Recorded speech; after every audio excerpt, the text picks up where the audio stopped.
नमस्कार, मैं हूं मनोज बनू। आप देख रहे हैं इंडिया न्यूज़ का डिजिटल प्लेटफॉर्म। बात भारत के संविधान की 75 वर्षों की गौरवशाली यात्रा पर संसद में भाषण की और तमाम राजनीतिक दलों के लोगों ने इसमें भाषण दिया। राजनाथ सिंह ने इसकी शुरुआत की और शुरुआत करने के बाद बारी आई प्रियंका गांधी की। प्रियंका गांधी ने अपने भाषण में कई मुद्दों का जिक्र किया। अक्सर उसने तमाम वो मुद्दे उठाए जिन मुद्दों को राहुल गांधी उनके भाई उठाते रहे हैं। आपको याद है कि वायनाड में लोकसभा चुनाव जीतने के बाद प्रियंका गांधी का ये पहला मौका था जब वो संसद में भाषण दे रही थी और प्रियंका गांधी ने संसद में इस भाषण के दौरान ये बता दिया कि वो फ्लावर नहीं फायर है। ये डायलॉग बहुत चल रहा है क्योंकि ये डायलॉग अल्लू अर्जुन की फिल्म का है और अल्लू अर्जुन की फिल्म अभी पर्दे पर है, रिकॉर्ड तोड़ रही है और करोड़ों का बिजनेस भी कर रही है।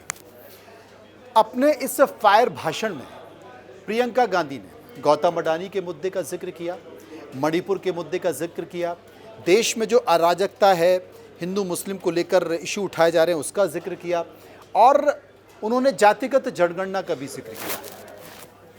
लेकिन अपने भाषण में बात करते करते उन्होंने कहा कि राजा की कहानी सुनाई। उन्होंने कहा कि आप ये कहते हैं कि 75 वर्षों में नेहरू ने क्या किया, आप 75 वर्षों की बात करते हैं। मैं पूछना चाहती हूं कि आपने क्या किया, आप भी तो जवाब दीजिए। प्रियंका गांधी ने एक छोटी सी कहानी सुनाई और वो कहानी थी राजा की। प्रियंका गांधी ने कहा कि राजा भेष बदलता है, राजा पर जनता में नहीं जाता है और राजा आलोचना भी नहीं सुनता है। एक भय का वातावरण बना रखा है। अगर साफ तौर पर देखा जाए तो उनके इस भाषण से भारतीय जनता पार्टी के नेताओं के साथ साथ कांग्रेस के भी नेताओं को चिढ़ होने लगी। कांग्रेस के नेताओं को भी डर होने लगा है कि कहीं प्रियंका गांधी बहुत आगे ना निकल जाए। असल में आपने सुना होगा कि बहुत सारे लोग चाहते हैं कि प्रियंका गांधी कांग्रेस की बागडोर संभालें, लेकिन राहुल गांधी और उनके कुछ सलाहकार शायद ये नहीं चाहते होंगे। इसमें कोई शक नहीं है कि देश में लंबे समय से प्रियंका गांधी को कांग्रेस में सक्रियता और बड़े पद देने की बात होती रही है, यहाँ तक कि कांग्रेस के बागडोर देने तक की बात होती रही है। लेकिन एक डर है जो अंदर ही अंदर बहुत सारे लोगों को सताता है।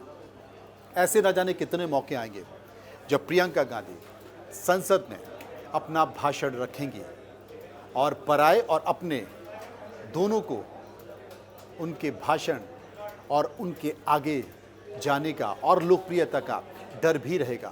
लेकिन आज संसद में प्रियंका गांधी ने बता दिया कि वो फ्लावर नहीं फायर है, अपनी बातों के जरिए, अपने भाषण के जरिए और अपनी बुद्धिमत्ता के जरिए। फिलहाल इतना ही। नमस्कार।